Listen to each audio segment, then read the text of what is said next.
Hi everyone, this is my week 6 of the 100 Days of Making Comics challenge. This week I'd like to talk to you about backgrounds and why I love them so much. It's a comment I get pretty frequently in general, just about how I draw my backgrounds and why I can draw backgrounds, seems to be the vibe sometimes. I'll do my best to explain that in this video, or at least how I ended up where I am now. The answer honestly is just practice and putting care into it. These things take time. But I also think maybe if I try and tell you the story of how I got to the point of loving backgrounds, maybe that would help. Because I did just start out drawing characters, like I think a lot of people do, and I didn't evolve into an environment artist completely. I still do love drawing people, so I just kind of have a bit of both now. So following on from my becoming a mangaka in Japan plan that got mentioned during my History with Comics video, which I think was week 3, I'm already starting to forget. I had read a lot that if you're going to be a mangaka, first you start off as an assistant for a different mangaka, and I'd been told that often if you were an assistant, you'd be drawing the backgrounds for a comic instead of the characters, and then you work your way up to getting your own series in which you can draw the characters. So as a kid, I had an interest in learning how to draw backgrounds. I thought it was really important knowledge. I didn't go very far with it, but I do remember reading up on it a lot, getting books out from my local library and attempting to draw cubes in perspective. There's a How to Draw Manga volume specifically dedicated to perspective, and I would get that one out quite a lot. I'll show the image on screen of which book I'm talking about, because I don't remember its exact name. I remember it was specifically in that book where I drew my first couple of cubes in 1-point perspective, and I was really impressed with how 3D they looked. It felt like something had clicked, and just creating that illusion of 3D space like that, I just found that to be really helpful. I don't think I combined it with people right away. I think it was just drawing cubes and stuff, but the fact that you can see the illusion of depth, I think that was a big milestone for me as an artist, and I sort of realized that in doing this, it meant that I had the ability to then become a mangaka assistant. It's very strange, but I was I want to say 11, 12, maybe a bit younger than that. I applied it to some artworks I did here and there, but I still just stuck to drawing characters mostly. I'll try and show on screen the artworks that I drew where I purposefully applied perspective, but it was very limited, and it was usually after I'd drawn the characters in first, just stuff like that. So this went on for a couple of years, and then I remember specifically in 2014, my crush at the time, who was also an artist, saw an artwork of mine and commented something like, "Wow, Ekko, I had no idea you knew how to draw backgrounds," and I was so shocked. I don't know why I almost took offense to this. I was sort of like, wait, yeah, of course I know how to draw backgrounds, I'll show you. And then I did my best to display those skills and impress him, and I think it worked. He seemed pretty proud of me, so that was a big boost. I'll show on screen both the artwork he originally said this about, and then where that enthusiasm to impress him took me. People really responded to the difference too. I didn't study any further at this time, I just tried to apply what I knew, and people started commenting on how much I'd improved, and it just sort of, in hindsight, it just felt silly because I realized that I just hadn't been applying myself as much as I could have. Perspective was the first fundamental in art that I felt I really got. I'm not a master of it, but it's not getting in my way when drawing either. And it was a huge confidence boost. I think it's one of the faster ones to get in general. It just sort of feels like a set of rules, and once you've got them, you can just run with them. And it helps out everything because, everything you draw usually should try and exist in some kind of 3D space. Applying people in that 3D space can be a little tricky, especially at harder angles, but it's a fun challenge, and it's something that print sitting is giving me a good opportunity to work on. I don't know what it is specifically about. I don't know. I used to draw quite wide images, they were landscape orientation, I guess you would say, and because of Instagram and my sort of shift to that platform as one of my main art platforms, it became much more encouraged to do portrait things, and I just feel like I've been lacking in my background practice these past couple of years, so print sitting in particular has just been it was half the reason why I started it. I really wanted to find a place where I could just practice backgrounds because I do enjoy them. I really enjoy the process of drawing them. For me, I just don't I love characters, but I just don't get lost in drawing a character. I get lost in drawing environments pretty easily. It's very much like, Not that I'm there exactly, but it's kind of fun, like seeing an environment come to life and sort of imagining yourself within it.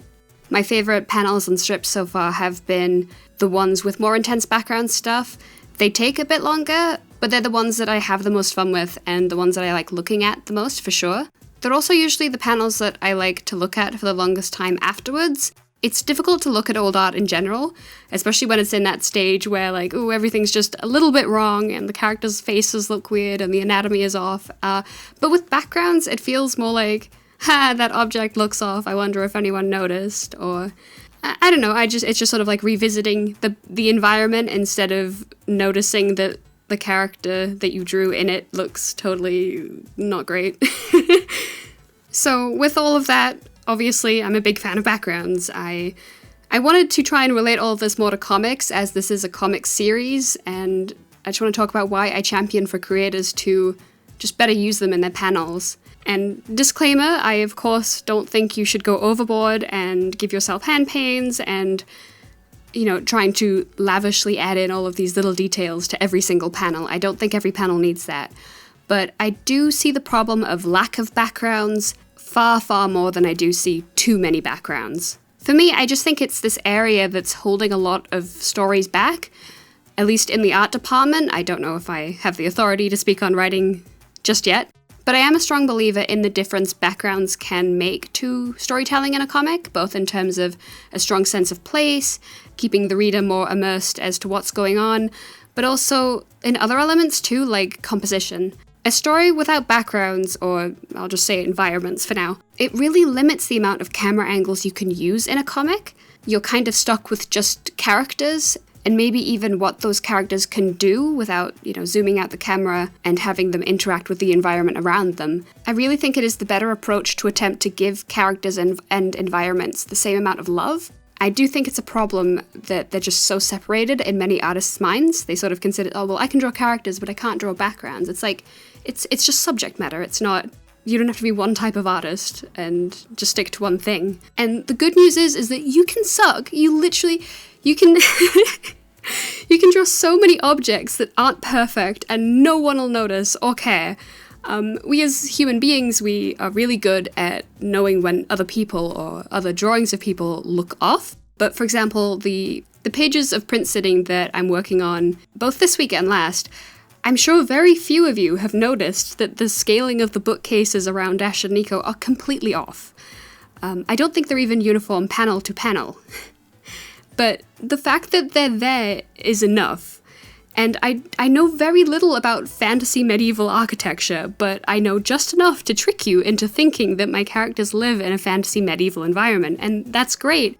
You know, rendering textures and getting them to feel right, and, you know, lighting, that's another area I've put a lot of time into, but it took a lot less time to get backgrounds to a serviceable point than it ever did rendering. Before I end this talk, I probably should mention 3D as a tool you can use too. A lot of webcomics use them, especially over on Webtoons I've noticed. There's a lot of 3D backgrounds, usually Google SketchUp in particular. I personally don't use them. I've tried, and I still want to learn Google SketchUp in particular just because it feels so easy, and my computer doesn't like Maya. I went to school for 3D, and I can't bring myself to use Maya again. But I am hesitating a little bit in including the mention of 3D in this video, just because you can't get around learning perspective and learning how to draw in perspective. You know, you still need a really strong understanding of perspective and the ability to draw environments and place characters within that environment, because otherwise it will look really, really off when you use 3D. It's very, because it is so perfect, it is difficult to also get characters to match it, and I just think there's a lot of problems specific to using 3D that don't occur if you just manually draw it in. I know that's probably a bit like, ooh, technology scary, you know? I just think there's a lot of things you need to do on top of it to get it to look as natural as just hand drawing the backgrounds. You know, they can be wonky, they don't have to be perfect, it's fine. But, you know, I still wanted to mention it just because, you know, it's not like there's any rules as to what you can and can't use. It's fine. Either way. Do what you want. Yeah. So, to sum up, it was, I guess, weeb determination in the beginning that got me to learn a lot of the theory on perspective. And then the theory stayed in my brain for a long time, and then there was a lot of positive encouragement from people around me to then put it into use years later. And then I learned it wasn't so scary, and I found out that I actually really enjoyed it. It was a very slow process, but I got there in the end. So that's about it for this week. I'm not sure what I'll be talking about next week. I think I might be talking about motivation and sort of just my feelings on motivation in general, because I think it's a word that's thrown around a lot, and sometimes people sort of say that they have no motivation when it's kind of an excuse. I don't know. I'm getting a bit too much into it now, but I think that's probably what I'll be going with. So yeah, I hope you enjoyed this video. I hope maybe it encourages you to give backgrounds a go if you've been thinking about it at all. You can check out the webcomic that I'm working on currently and that is featured in these videos, Print Sitting, over on Webtoons. Link will be in the description below. So thank you very much for watching, and I'll see you back next week.